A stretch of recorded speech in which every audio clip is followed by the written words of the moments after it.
This is the story of the BAR.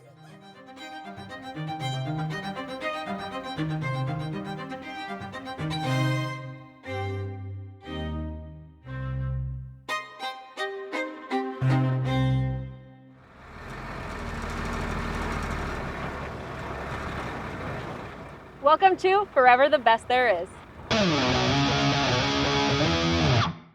This is the story about 3 generations of Browning men, Bonnie and Clyde, and 2 world wars.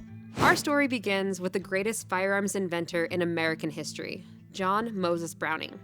By 1917, he'd already given us weapons that would become the backbone of the American military. But as the U.S. prepared to enter World War I, the Army had a problem. They lacked a portable automatic weapon for a single gunner. The available French and British guns were heavy and notoriously unreliable. The military wanted something an infantryman could carry as they advanced, a concept they called walking fire. And John M. Browning had the answer. In just a few months, he delivered 2 revolutionary weapons, the Model 1917 water-cooled machine gun and the prototype for the BAR. The BAR operated without a single malfunction during a demonstration in Washington, D.C., impressing military officials. It was adopted on the spot, and an order for 12,000 was placed. But here's the thing. The head of the American Expeditionary Forces, General Pershing, was cautious.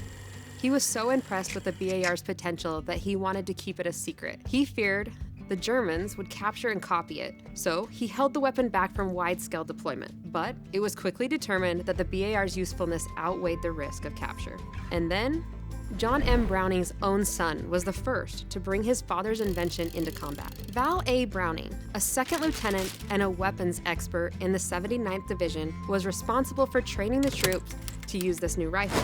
Val's involvement wasn't just a matter of family connection. He was an expert gunmaker in his own right. So Val was there with the 79th when the first BARs arrived in France in September 1918 during the Meuse-Argonne offensive. And it was Val who would quite literally put the new rifle to the ultimate test against enemy forces in the muddy fields of France. It immediately proved its potential. In 1955, he was awarded knighthood in the Order of Leopold by King Baudouin of Belgium for an outstanding contribution to the gun-making art, the same award that was given to his father.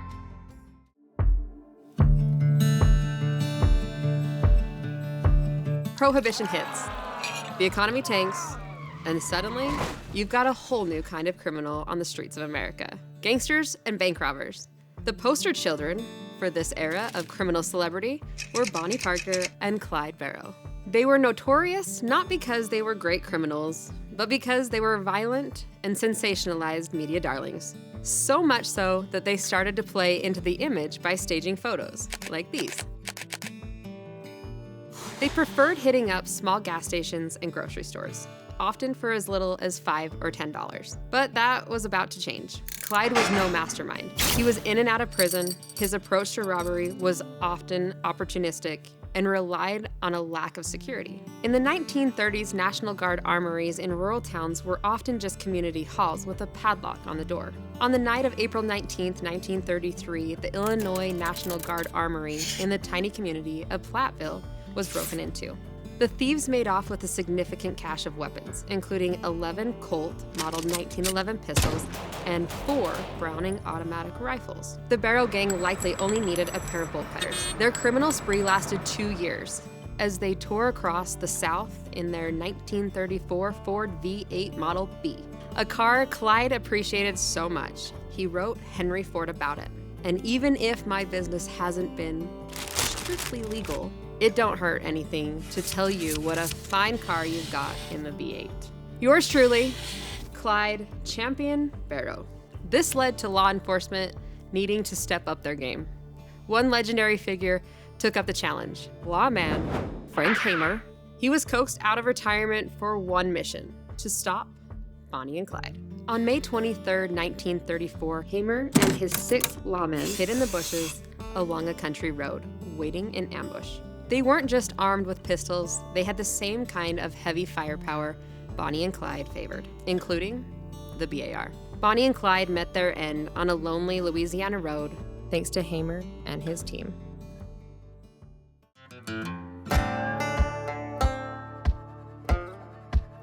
All right, so the BAR had its baptism by fire in World War I. Was on a wild ride in the hands of gangsters, but its true destiny, its most iconic role, was yet to come. By the time World War II rolled around, the BAR had been refined. It wasn't the lightest thing in the world, around 20 pounds fully loaded. It only had a 20-round magazine, but it was revolutionary. In a squad of 8 to 12 men, one guy would be the BAR gunner. He was the fire support. When the squad moved, he'd be laying down suppressing fire. When they were dug in, he was providing that vital automatic firepower. Imagine landing on the beaches of Normandy, or fighting your way through the hedgerows of France, or the brutal jungles of the Pacific.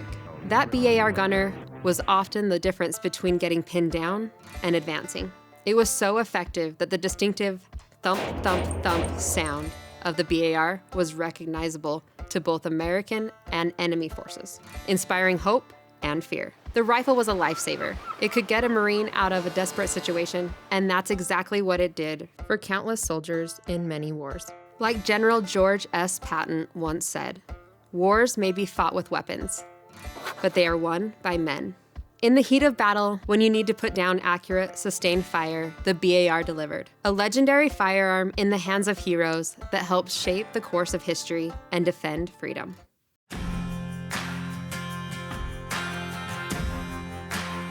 How then did one of the most effective light machine guns ever made go from this to this?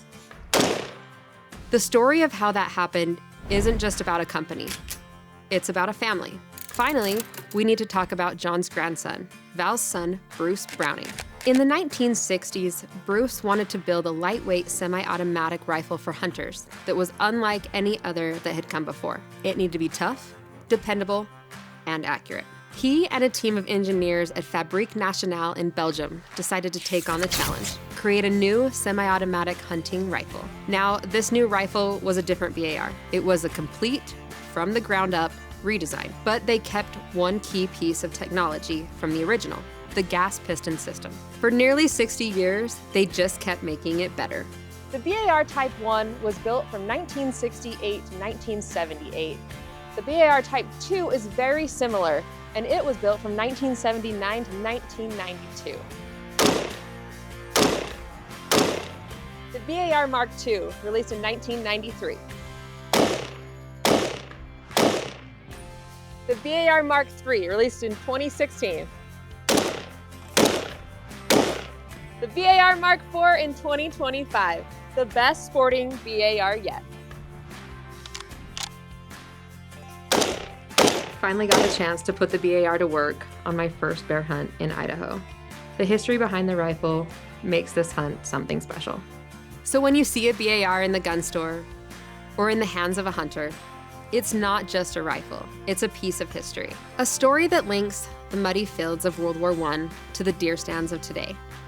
A story about a family that built a legacy.